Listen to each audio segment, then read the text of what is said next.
അസ്മഈ എന്നവർ വലിയ നഹവി പണ്ഡിതനാണ്, നഹവിസ്റ്റ് എന്ന് പറയും,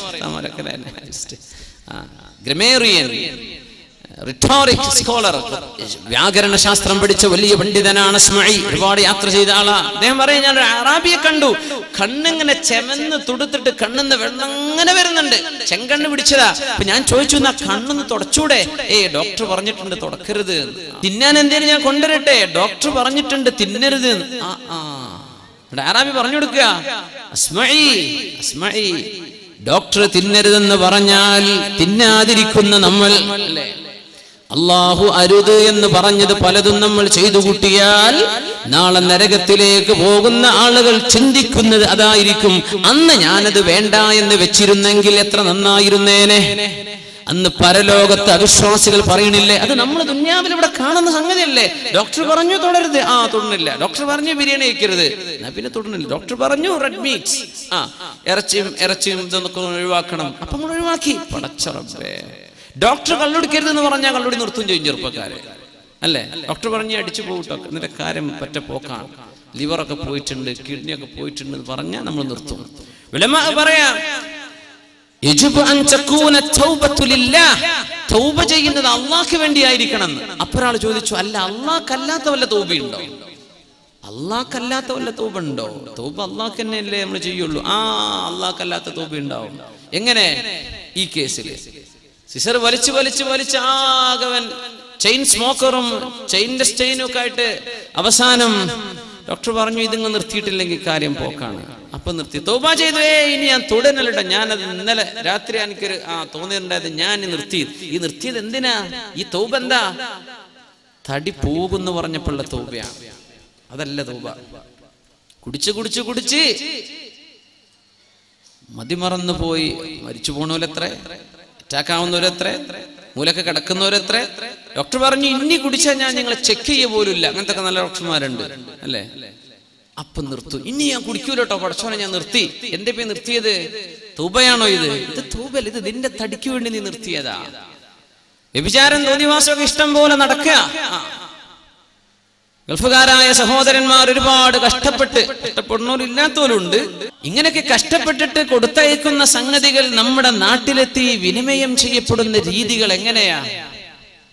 എന്താ അവിടെ നടക്കുന്നത്? കഷ്ടപ്പാടുകളും പ്രയാസങ്ങളും ദുരിതങ്ങളും ഒക്കെയാണ്.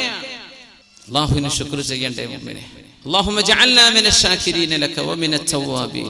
അല്ലാഹുവിനെ ഞങ്ങൾ നിനക്ക് ശുക്ർ ചെയ്യുന്നവരാക്കണേ തമ്പുരാനെ. അള്ളാഹുവിന് വേണ്ടിയായിരിക്കണം തൗബ, അള്ളാഹ്ക്ക് വേണ്ടിയാ തൗബ. ഗൾഫുകാരൊക്കെ ഭർത്താക്കന്മാര് പുറത്താ. അപ്പൊ ചെറുപ്പക്കാർ, ഒരു പണിയില്ലാത്ത ചെറുപ്പക്കാരുണ്ട്. അതാണ് ഇപ്പോഴത്തെ ഏറ്റവും വലിയ ന്യൂ ജനറേഷന്റെ ഏറ്റവും വലിയ പ്രശ്നം. ഒരു പണി അവർക്കില്ല. അപ്പൊ അവര് നമുക്ക് പണി തരും. അതാണ് ഇപ്പൊ നടക്കുന്നത്. അവർക്കൊരു പണിയില്ല, പിന്നെന്ത് ചെയ്യും? അവർക്കൊരു പണിയില്ല. എന്താ ഇപ്പൊ ചെയ്യാ? ഒരു പണി പഠിക്കുന്നുണ്ടോ? ഇല്ല. 4ാം ക്ലാസ്സും കുസ്തിയിട്ട് നടക്കുക, അല്ലെ 10ാം ക്ലാസ് കഴിഞ്ഞ് നിർത്തിയതാ. പഠിക്കണില്ല. പഠിക്കണത് കുറച്ച് ബുക്കും വെച്ചിട്ട് പോണേ ഉള്ളൂ. തിരിച്ചു വരുന്നുണ്ട്, ക്ലാസ് അറ്റൻഡ് ചെയ്തിക്കണോ ഇല്ലേ അല്ലാഹു അല്ല. ഒരു ഫോളോ അപ്പ് ആരും നടക്കണില്ല. ഇവർക്ക് പിന്നെ പിശാച്ച് വരൂലേ? ഒരു പണി കൂടല്ലെങ്കിൽ അവന്റെ കൂടെ പിശാച്ചാണ്. അപ്പോ വീടുകളിൽ കയറിയിറങ്ങുന്ന അവസ്ഥകൾ വരുന്നു അല്ലേ? തോന്നിവാസങ്ങൾ അങ്ങനെ നടക്കുന്നുണ്ട്. ഇടയ്ക്ക് പിടിക്കപ്പെട്ടു, പിടിച്ചു. പിന്നെ തൗബ ചെയ്ത്, പടച്ചോനെ ഇനി ഞാൻ ചെയ്യൂല കേട്ടോ, മാപ്പ് 100,000 മാപ്പ്. ഇതല്ല തൗബ. പിടിക്കപ്പെടുന്നതിന് മുമ്പ് ചെയ്യുന്നതാ തൗബ. ഇത് അള്ളാഹ്ക്കുള്ള തൗബ, നാട്ടുകാർക്കുള്ള തൗബയാണ്. അതിന് മുമ്പ് ചെയ്യണ്ടേ? മൽ ഫാറൂഖ് റളിയല്ലാഹു അൻഹുവിന്റെ മുമ്പിൽ കൈമുറിക്കപ്പെടേണ്ട ഒരു കേസ് വന്നപ്പോ ആള് പറഞ്ഞു, യാ അമീറുൽ മുഅ്മിനീൻ, മുഅ്മിനീങ്ങളുടെ അമീറേ. ഞാൻ പറഞ്ഞൊന്ന് കേൾക്കണം കേട്ടോ, ഇത് ഞാൻ ആദ്യമായിട്ട് ചെയ്ത മോഷണ, അതിലങ്ങ് പിടിക്കപ്പെട്ടതാ. അങ്ങനെ ഉണ്ടാവും ചൊല്ലൂല, ആദ്യമായിട്ട് വൃത്തികേട് ചെയ്തപ്പോ പിടിക്കപ്പെട്ടു. അങ്ങനെ സംഭവിക്കണില്ല എന്നാ ഉമർ തങ്ങൾ പറയാൻ പോണത്. ഉമർ തങ്ങൾ പറഞ്ഞു, കദബ്ത യാ അദുവല്ലാഹ്, നോണ പറയണല്ലേ.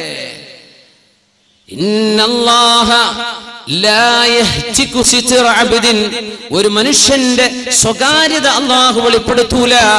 ഇല്ലാ ഇദാ അമിലഹാ മിറാറാ, ഒരുപാട് തവണ തിന്മ ചെയ്യുമ്പോഴാണ് അല്ലാഹു ആ തിന്മയുടെ കവർ അങ്ങോട്ട് തുറന്നിടുന്നത്. അപ്പോഴാ പിടിക്കപ്പെടുന്നത്. ഒരിക്കൽ ചെയ്യുന്നവൻ അല്ലാഹു മറച്ചു വെക്കുന്നുണ്ട്.